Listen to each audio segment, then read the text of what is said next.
ಓಂ ನಮಃ ಶಿವಾಯ. ಸ್ವಾಮಿ ಕುಲಗಜ್ಜು. ನನ್ನೆಲ್ಲ ಪ್ರೀತಿ ವೀಕ್ಷಕರಿಗೆ ಶಿವಂ ಕನ್ನಡ ಆಧ್ಯಾತ್ಮಿಕ ಚಾನಲ್ಗೆ ಸ್ವಾಗತ. ಇವತ್ತು ನಾನು ಯಾವುದರ ಬಗ್ಗೆ ಹೇಳ್ತೇನೆ ಅಂದರೆ, ಬ್ರಹ್ಮ ಮುಹೂರ್ತದಲ್ಲಿ ಈ ಒಂದು 5 ಮಂತ್ರ ಪಠಿಸಿದರೆ ಅದೃಷ್ಟ ನಿಮ್ಮನ್ನು ಹುಡುಕಿಕೊಂಡು ಬರುವುದು. ಯಾವುದು ಆ 5 ಮಂತ್ರಗಳು, ಅದ್ರ ಬಗ್ಗೆ ಒಂದು ಉಪಯುಕ್ತ ಮಾಹಿತಿ ಕೊಡ್ತೇನೆ. ಅದಕ್ಕಿಂತ ಮುಂಚೆ ನನ್ನ ಚಾನಲನ್ನು ಆದಷ್ಟು ಮಂದಿ ನೋಡ್ತೀರಿ, ಅದೇ ಸಬ್ಸ್ಕ್ರೈಬ್ ಮಾಡೋದನ್ನು ಮರೀತೀರಿ. ಸಬ್ಸ್ಕ್ರಿಪ್ಷನ್ ಫ್ರೀ ಆಗಿರುತ್ತೆ, ಮಾಡಿ. ಹಾಗೆಯೇ ನೋಡಿದ ಮೇಲೆ ಒಂದು ಲೈಕ್ ಬಟನನ್ನು ಒತ್ತಿ, ದಯವಿಟ್ಟು ಒತ್ತಿ. ಶೇರ್ ಮಾಡೋದನ್ನು ಮರಿಬೇಡಿ. ಲೈಕ್ ಬಟನಲ್ಲಿ ಏನು ಅದಕ್ಕೂ ದುಡ್ಡು ಗಿಡ್ಡು ಹೋಗೋದಿಲ್ಲ. ಲೈಕ್ ಮಾಡಿ, ಶೇರ್ ಮಾಡಿ ಆದಷ್ಟು. ಹಾಗೆ ನಿಮ್ಮ ಏನೇ ವೈಯಕ್ತಿಕ ಸಮಸ್ಯೆ ಇದ್ದರೂ ನನಗೆ ಮುಕ್ತವಾಗಿ ಕಮೆಂಟ್ ಬಾಕ್ಸಲ್ಲಿ ಕಮೆಂಟ್ ಹಾಕಿ. ರಾಶಿ ನಕ್ಷತ್ರವನ್ನು ತಿಳಿಸಿ, ಸಮಸ್ಯೆಯನ್ನು ಡೀಟೇಲಾಗಿ ಬರೆದು ಕಳಿಸಿ. ಹಾಗೆಯೇ ರಾಶಿ ನಕ್ಷತ್ರ ಗೊತ್ತಿಲ್ಲ ಅಂದರೆ ಡೇಟ್ ಆಫ್ ಬರ್ತ್ ಹಾಕಿ. ಖಂಡಿತವಾಗ್ಲೂ ರಾಶಿ ನಕ್ಷತ್ರವನ್ನು ನೋಡಿ ತಕ್ಕ ಪರಿಹಾರವನ್ನು ಸೂಚಿಸ್ತೇನೆ. ಹಾಗೆ ಸ್ವಲ್ಪ ಸಮಯ ಆಚೆ ಈಚೆ ಆಗ್ಬೋದು ನಾನು ನಿಮಗೆ ರಿಪ್ಲೈ ಮಾಡುವಾಗ, ಆದರೆ ಪ್ರತಿಯೊಬ್ಬರಿಗೂ ನಾನು ಉತ್ತರ ಕೊಡ್ತೇನೆ. ಹಾಗೆಯೇ ನಿಮಗೆ ಏನಾದರೂ ಜ್ಯೋತಿಷದ ಬಗ್ಗೆ ಆಗಿರ್ಬೋದು, ಆಧ್ಯಾತ್ಮಿಕದ ಬಗ್ಗೆ ಆಗಿರ್ಬೋದು, ಏನಾದರೂ ಪ್ರಶ್ನೆ ಇದ್ದರೆ ಅದನ್ನು ಕೇಳಬಹುದು. ಅದಕ್ಕೆ ಸಂಬಂಧಪಟ್ಟ ವಿಡಿಯೋ ಕೂಡ ನಾನು ಮಾಡಿ ಹಾಕ್ತೇನೆ. ನಿಮ್ಮ ಹೆಸರನ್ನು ಕೂಡ ಅಲ್ಲಿ ಹೇಳ್ತೇನೆ ಆ ವಿಡಿಯೋದಲ್ಲಿ. ಹಾಗೆಯೇ ನಿಮ್ಮ ವ್ಯಕ್ತಿಗೆ ಏನೇ ಸಮಸ್ಯೆ ಇದ್ದರೂ ಮುಕ್ತವಾಗಿ ಕಮೆಂಟ್ ಬಾಕ್ಸಲ್ಲಿ ತಿಳಿಸಿ. ಹಾಗೆಯೇ ಸಬ್ಸ್ಕ್ರೈಬ್ ಅಂತ ಒತ್ತುವಾಗ ಸೈಡಲ್ಲಿ ಬೆಲ್ ಐಕಾನ್ ಇರುತ್ತಲ್ವ, ಅದನ್ನು ಪ್ರೆಸ್ ಮಾಡಿದಾಗ ಆಲ್ ಅಂತ ಬರುತ್ತೆ, ಅದನ್ನು ಪ್ರೆಸ್ ಮಾಡೋದನ್ನು ಮರಿಬೇಡಿ. ಯಾಕಂದರೆ ನನ್ನ ಎಲ್ಲ ವಿಡಿಯೋ ನೋಟಿಫಿಕೇಶನ್ ನಿಮಗೆ ಸಿಗುತ್ತೆ. ಮುಂಜಾನೆಯೇ ನಾವು ಸಂತೋಷದಿಂದ ಆರಂಭಿಸಿದರೆ ದಿನಪೂರ್ತಿ ಸಂತೋಷ ಇರುವಂಥದ್ದು. ಹಾಗೆ ನಾನು ನಂಬಿದ ಶಿವದೇವರ ಕುರುಗಜ್ಜ ದೈವದ ಆಶೀರ್ವಾದ ನಿಮ್ಮ ಮೇಲೆ ಸದಾ ಇರುತ್ತೆ.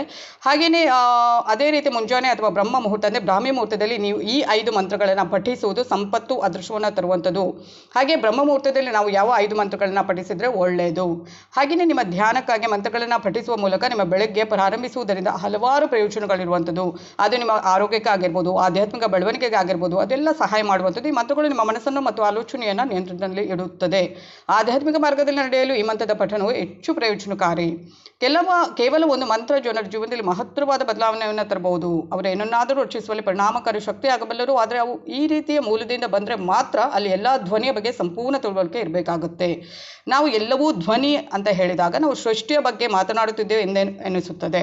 ಒಂದು ಮಂತ್ರ ಮೂಲದಿಂದ ಬಂದಾಗ ಆ ಮಟ್ಟದ ತಿಳುವಳಿಕೆಯೊಂದಿಗೆ ಮತ್ತು ಪ್ರಸರಣ ಶುದ್ಧವಾದಾಗ ಮಂತ್ರಗಳು ಪರಿಣಾಮಕಾರಿ ಶಕ್ತಿಯಂತೆ ಕಾರ್ಯನಿರ್ವಹಿಸುತ್ತದೆ. ನಾನು ಯಾವಾಗಲೂ ಹೇಳ್ತೇನೆ, ದೇವರ ಪೂಜೆ ಮಾಡುವಾಗಲೂ ಅಷ್ಟೇ ಅಥವಾ ಮಂತ್ರ ಪಠನೆ ಮಾಡುವಾಗಲೂ ಅಷ್ಟೇ, ಒಂದು ನಿಷ್ಠೆ, ಭಕ್ತಿ, ಪ್ರಾಮಾಣಿಕತೆ ಮತ್ತು ಉಚ್ಚಾರಣೆ.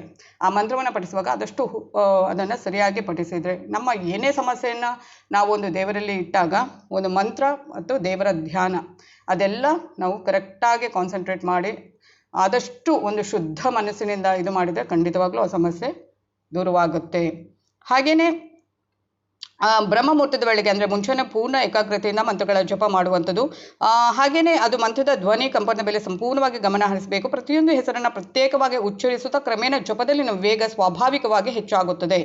ವೇಗವಾಗಿ ಪಠಿಸುವ ಬಗ್ಗೆ ಹೆಚ್ಚು ಚಿಂತಿಸಬೇಡಿ. ಮುಖ್ಯವಾಗಿ ಮಂತ್ರಗಳನ್ನು ಮನನ ಮಾಡಿಕೊಳ್ಳುವಲ್ಲಿ ಗಮನ ಹರಿಸಿ. ಮುಂಜಾನೆ ಅಂದರೆ ಬ್ರಹ್ಮ ಮುಹೂರ್ತದಲ್ಲಿ ನಾವು ಯಾವ ಮಂತ್ರಗಳನ್ನು ಜಪಿಸಿದರೆ ಒಳ್ಳೆಯದು. ಒಂದು ಫಸ್ಟಿಗೆ ನೋಡೋದಾದರೆ ಗಣೇಶ ಮಂತ್ರ, ಓಂ ಗಣಾಧಿಪತಯೇ ನಮಃ. ಇದು ಗಣಪತಿಗೆ ಸಂಬಂಧಿಸಿದ ಮಂತ್ರವಾಗಿದ್ದು, ಈ ಮಂತ್ರವನ್ನು ನಾವು ಪಠಿಸುವುದರಿಂದ ಜೀವನದಲ್ಲಿನ ಅಡೆತಡೆಗಳು ನಿವಾರಣೆ ಆಗುವಂಥದ್ದು, ಯಶಸ್ಸು ನಮ್ಮನ್ನು ಆಕರ್ಷಿಸುವಂಥದ್ದು ಮತ್ತು ಬುದ್ಧಿವಂತಿಕೆ ಮತ್ತು ಅದೃಷ್ಟವನ್ನು ನೀಡುವ ಶಕ್ತಿ ನಮ್ಮಲ್ಲಿ ತುಂಬುವಂಥದ್ದು ಅನ್ನುವ ನಂಬಿಕೆ ಈ ಒಂದು ಓಂ ಗಣಾಧಿಪತಯೇ ನಮಃ. ಯಾವುದೇ ಮಂತ್ರವನ್ನು ಆದಷ್ಟು 11 ಬಾರಿ ಅಥವಾ 21 ಬಾರಿ ಅಥವಾ 108 ಬಾರಿ, ಅನಂತರ 1008 ಬಾರಿ ಅಥವಾ 10,008 ಹಾಗೆ ಮುಂದುವರಿಸಿಕೊಂಡು ಹೋದರೆ ಒಳ್ಳೆಯದು. ಒಂದು ಕರೆಕ್ಟಾಗಿ ನಂಬರ್ ಅಂದರೆ ಗಣಪತಿಯ ಏನು ಮಂತ್ರವನ್ನು ನಾವು ಉಚ್ಚಾರಣೆ ಅಂದರೆ ಪಠಿಸುವಾಗ ಆದಷ್ಟು 21 ಬಾರಿ ಪಠಿಸಿದರೆ ಒಳ್ಳೆಯದು. ಓಂ ಗಣಾಧಿಪತಯೇ ನಮಃ.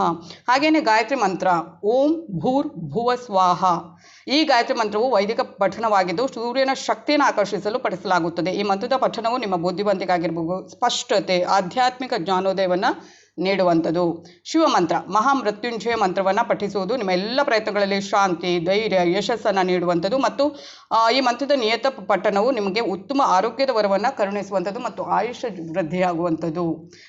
ಗೊತ್ತಿರುವಂಥದ್ದು ಮಹಾಮೃತ್ಯುಂಜಯ ಮಂತ್ರ ಯಾವುದು ಅಂತ ಅದನ್ನು ಪಠಿಸಿದರೆ ಓಂ ತ್ರ್ಯಂಬಕಂ ಅಂತ ಬರುತ್ತಲ್ವ ಸ್ಟಾರ್ಟಿಂಗ್, ಅದನ್ನು ಆ ಒಂದು ಮಂತ್ರವನ್ನು 108 ಬಾರಿ ಪಠಿಸಿದರೆ ಒಳ್ಳೆಯದು. ಮಹಾಮೃತ್ಯುಂಜಯ ಮಂತ್ರ ನಿಮಗೆ ಗೊತ್ತಿಲ್ಲ ಅಂದರೆ ಅದನ್ನು ನೀವು ಸರ್ಚ್ ಮಾಡಿ ನೋಡಿ, ಅದನ್ನು ಪಠಿಸಿದರೆ ಆದಷ್ಟು ಆರೋಗ್ಯ ವೃದ್ಧಿಯಾಗುತ್ತೆ, ಆಯಸ್ಸು ವೃದ್ಧಿಯಾಗುತ್ತೆ.